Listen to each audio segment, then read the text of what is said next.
آج ویو 360 میں general assembly کے غیر معمولی اجلاس میں بھارت، پاکستان اور بنگلہ دیش بھی روس کی مذمت کے لیے قرارداد کے حق میں ووٹ نہ ڈالنے والے 35 ملکوں میں شامل۔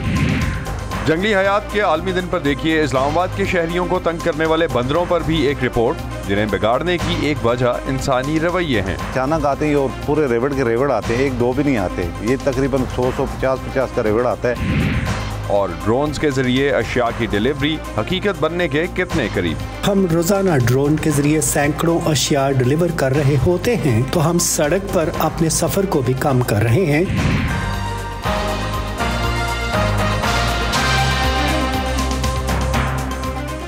وائس آف امریکہ کے واشنگٹن اسٹوڈیوز میں آپ سب کو خوش آمدید۔ آپ دیکھ رہے ہیں پروگرام ویو 360 اور میں ہوں اسد اللہ خالد۔ یوکرین پر روس کے حملے کو آج 8واں دن ہے۔ روسی فوجوں کی بڑے شہروں پر گولہ باری جاری ہے، جس کے بعد یوکرین سے جان بچا کر نکلنے والے افراد کی تعداد 10 لاکھ سے تجاوز کر چکی۔ یوکرین کے بڑے شہروں پر روسی حملوں کے باوجود برطانوی وزارت دفاع کے مطابق خارکیو، میریوپول اور چرنیو ابھی تک یوکرین کے قبضے میں ہیں، جبکہ خرسون شہر روس کے کنٹرول میں چلا گیا ہے۔ اس ہفتے کے آغاز میں روس اور یوکرین کے وفد کے بیلاروس میں مذاکرات کے بعد آج دونوں فریقوں کے درمیان امن مذاکرات کے دوسرے دور کی امید بھی بنی ہے، حالانکہ اس میں ممکنہ پیش رفت کے بہت کم اشارے ملے ہیں۔ امریکی وزیر خارجہ اینٹونی بلنکن نے کہا ہے کہ امریکہ اس صورتحال کا سفارتی حل تلاش کرنے کے لیے تیار ہے، لیکن روس کو پہلے کشیدگی میں کمی لانی چاہیے۔ کل اقوام متحدہ کی جنرل اسمبلی کے غیر معمولی ہنگامی اجلاس میں 141 رکن ممالک کے ووٹ سے روس کے خلاف قرارداد منظور کی گئی، جس کا مقصد روس کو واضح پیغام دینا اور دنیا بھر میں تنہا کر کے اسے یوکرین میں اپنی جارحیت بند کرنے پر مجبور کرنا ہے۔ لیکن دنیا کے 35 ممالک نے اس قرارداد پر ووٹ نہیں ڈالا اور روس سمیت 5 ممالک نے قرارداد کی مخالفت کی۔ اس اجلاس میں پاکستان کے اقوام متحدہ میں مستقل مندوب منیر اکرم نے پاکستان کا موقف دنیا کے سامنے رکھا۔ امبیسڈر اکرم نے نیو یارک میں وائس آف امریکہ کے انشمن آپٹے سے جنرل اسمبلی اجلاس کے بعد بات کی۔ انشمن آپٹے اس وقت نیو یارک سے ہمیں جوائن کر رہے ہیں۔ انشمن، امبیسڈر منیر اکرم کا کیا کہنا تھا؟ پاکستان نے ایبسٹین کیوں کیا اور امریکہ پاکستان تعلقات پر اس کا اثر کیا پڑ سکتا ہے؟ اسد، جیسا آپ نے ذکر کیا، میں نے کل permanent representative to the United Nations ambassador Munir Akram کے ساتھ بات کی۔ میں نے ان سے پوچھا کہ اس ایبسٹینشن کی وجہ کیا تھی، تو ان کا کہنا یہ تھا کہ پاکستان یوکرین میں لڑائی ختم کرنے کے لیے دنیا کے تمام ملکوں کے ساتھ مل کر کام کرنا چاہتا ہے، لیکن یہ ریزولوشن پاکستان کو ایک طرح سے ایک طرفہ سٹینڈ لینے پر مجبور کر دی۔ اس میں بہت 3 مرتبہ تو انہوں نے روس کو کنڈیم کیا، پھر اس میں جو دوسری کہانی ہے، جو منسک اگریمنٹس کی امپلیمنٹیشن کی کہانی ہے، جو روس کی کنسرنز ہیں نیٹو کی ایکسپینشن کے بارے میں، اس کا کوئی ذکر نہیں تھا۔ تو اس لیے جو یہ ریزولوشن تھی وہ اس لحاظ سے ایک طرفہ تھی، اور ہم چاہتے ہیں کہ ایک بیلنس پوزیشن ہو اور نیگوسیشنز میں ہو، اور نیگوشیشنز کے تحت اس کو ہم نے مسئلے کو حل کرنا ہے۔ انجمن، روسی افواج کی طرف سے یوکرین میں شہری ہلاکتوں پر پاکستان کا موقف کیا ہے؟ اس حوالے سے آپ کی امبیسڈر سے بات ہوئی؟ اسد جی ہاں، میں نے ان سے سوال کیا کہ یو این نے جو فگرز جاری کیے ہیں ان کے مطابق 227 سویلین ڈیتھس ہوئی ہیں۔ میں نے ان سے پوچھا کہ کیا پاکستان ان سویلین ڈیتھس کو کنڈیم کرتا ہے، تو انہوں نے کہا کہ یہ سویلین ڈیتھس چاہے وہ یوکرین میں ہو، چاہے کشمیر میں ہو، چاہے افغانستان یا عراق میں ہو، پاکستان کا سٹینڈ ہمیشہ ان کے خلاف رہا ہے۔ میں نے دوبارہ ان سے پوچھا کہ کیا اس کا مطلب پاکستان ان ڈیتھس کو کنڈیم کرے گا؟ ان کا جواب یہ تھا، اگر سویلین ڈیتھس حقیقت میں ہو رہی ہیں، کون کر رہا ہے؟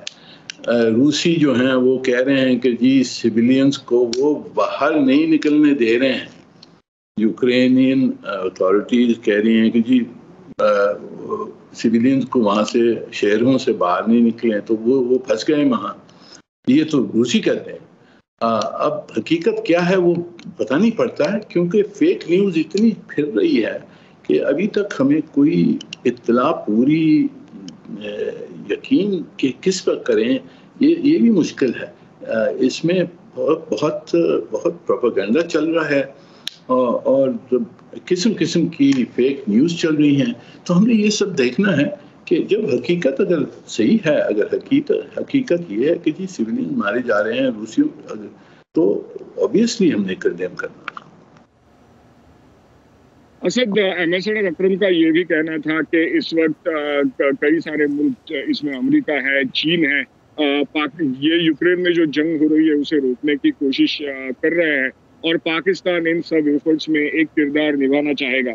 اور انہوں نے پھر یہ دہرایا کہ پاکستان کا یہی سٹینڈ ہے کہ سب ملکوں نے ایک ساتھ آ کر اس جنگ کو، اس مسائل کو سلجھانا ہوگا۔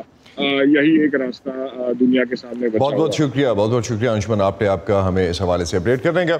یوکرین جنگ میں جان بچا کر ملک سے نکلنے والے زیادہ تر افراد پڑوسی ملک پولینڈ میں پناہ لے رہے ہیں۔ وائس آف امریکہ کے علی فرقان کی اسلام آباد میں پولینڈ کے سفیر سے خصوصی گفتگو ہوئی، جس میں پولش سفیر کا کہنا تھا کہ موجودہ حالات میں ہر ملک جو فیصلہ کرے گا وہ سب کو یاد رہے گا۔ یورپین یونین اس سے پہلے پاکستان سے روس کے یوکرین پر حملے کی مذمت کے لیے کہہ چکی ہے۔ It will affect the whole international community.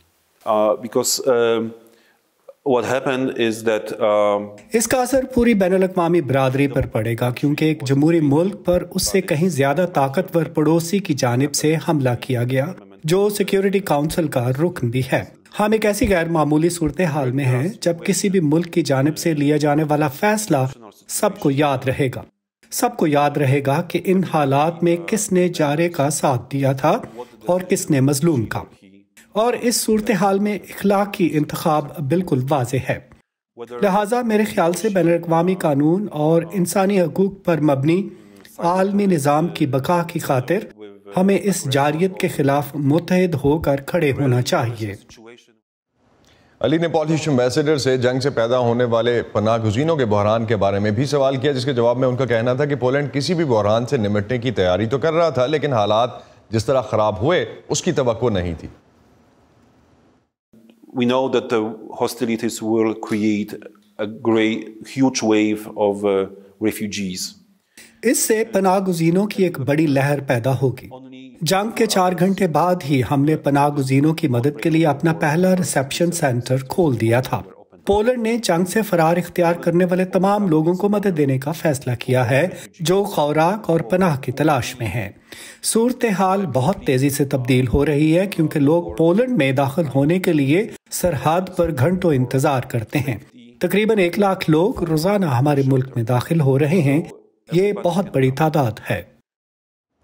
اور اب کچھ بات ماحولیاتی تبدیلیوں کی۔ اقوام متحدہ کے ماہرین نے کہا ہے کہ موسمیاتی تبدیلی نے پہلے ہی قدرتی ماحول کو ناقابل تلافی نقصانات پہنچائے ہیں، اور اگر فضا میں زہریلی گیسوں کے اخراج کو روکا نہیں جاتا تو عالمی حدت میں اضافے سے انسانوں سمیت زمین پر ہر طرح کی زندگی پر تباہ کن اثرات مرتب ہو سکتے ہیں۔ اقوام متحدہ کے intergovernmental panel on climate change نے عالمی حدت کے اثرات پر اس ہفتے شائع ہونے والی ایک رپورٹ میں کہا کہ ان اثرات سے زمین پر زندگی شدید متاثر ہو سکتی ہے۔ اس سال اقوام متحدہ کی طرف سے منائے جانے والی جنگلی حیات کے عالمی دن کی تھیم ہے recovering key species for ecosystem restoration. اس دن کو بنانے کا مقصد جنگلی حیات اور نباتات کی انتہائی خطرے سے 2-4 اقسام کے تحفظ کی طرف دنیا کی توجہ دلانا ہے۔ اس تحفظ کے لیے عملی اقدامات کی کوششوں کو آگے بڑھانا ہے۔ International union for conservation of nature یعنی ICUN کی معدومیت کے خطرے سے 2-4 جنگلی جانوروں اور نباتات کی ریڈ لسٹ کے مطابق اس وقت 8,400 سے زیادہ جنگلی حیوانات اور نباتات کی اقسام شدید خطرے میں ہیں، جبکہ مزید 30,000 کے قریب اس خطرے سے 2-4 ہو سکتے ہیں۔ ایک اندازے کے مطابق دنیا بھر میں تقریباً 10,000 سے زیادہ چڑیا گھر ہیں جہاں طرح طرح کے لاکھوں جانور اور پرندے موجود ہیں۔ اب مغرب میں اکثر انہیں کمیاب اور معدومی کے خطرے سے 2-4 جنگلی حیات کے بارے میں سیکھنے اور ان کی کنزرویشن کی کوششوں پر کام کرنے کے مراکز کے طور پر دیکھا جاتا ہے، لیکن کیا یہ کوششیں واقعتاً ان جانوروں کو بچانے کے لیے کافی ہیں؟ سعدیہ زیب رانجھا کی report. Like everybody else, here at least at Aurora Safari, we're here out of passion. میرے سمیت کوئی بھی شخص محض تنخواہ کے لیے یا نوکری سمجھ کر یہاں کام نہیں کر رہا۔ ہم سب بھی 9 سے 5 کی نوکری آرام سے حاصل کر سکتے ہیں کیونکہ ہمارے پاس باقاعدہ ڈگری ہے۔ ہم جانوروں سے محبت اور ان کی دیکھ بھال کے جذبے کے تحت یہاں آئے ہیں۔ Passion is what drives us. Without that, it would be pretty hard.